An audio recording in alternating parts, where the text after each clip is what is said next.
உலக பற்றின்மை என்பது உலக பணக்காரருக்கு கூட சாத்தியம் என்பதாக இமாம் கஸாலி ரஹிமஹுல்லாஹ் அவர்கள் சொல்லிவிட்டு சொல்கிறார்கள்.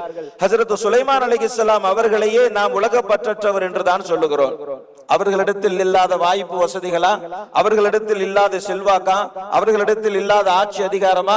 உலக பணக்காரராக வாழ்ந்த ஹஜ்ரத் சுலைமான் அலைஹிஸ்ஸலாம் அவர்களை கூட நாம் உலக பற்றற்றவர் தான் என்று சொல்லுகிறோம் என்று சொன்னால் விளங்கிக் கொள்ளக்கூடாது. உலக பற்றின்மை என்பது வறுமையினுடைய ஒரு பகுதியாக எண்ணிக்கொள்ளக்கூடாது. வறுமையில் வாழக்கூடிய ஒருவரால் கூட உலக பற்றோடு வாழ முடியும். பணக்காரராக வாழக்கூடிய ஒருவரால் உலக பற்றில்லாமல் வாழ முடியும் என்பதுதான் அடிப்படை.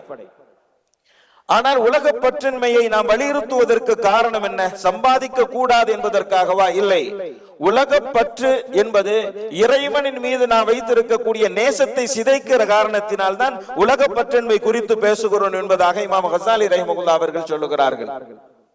இறைவனை நேசிக்கக்கூடிய ஒருவனால் உலகத்தை நேசிக்க முடியாது, உலகத்தை நேசிக்கும் ஒருவனால் இறைவனை நேசிக்க முடியாது என்கிறார்கள் இமாம் கஸாலி ரஹிமஹுல்லாஹ் அவர்கள். இறைவனை நேசிக்கும் ஒருவனால் உலகத்தை சேர்க்க முடியாது, உலகத்தை விரும்பும் ஒருவனால் உலகத்தை தியாகம் செய்ய முடியாது என்பதாக இமாம் கஸாலி ரஹிமஹுல்லாஹ் அவர்கள் சொல்லுகிறார்கள்.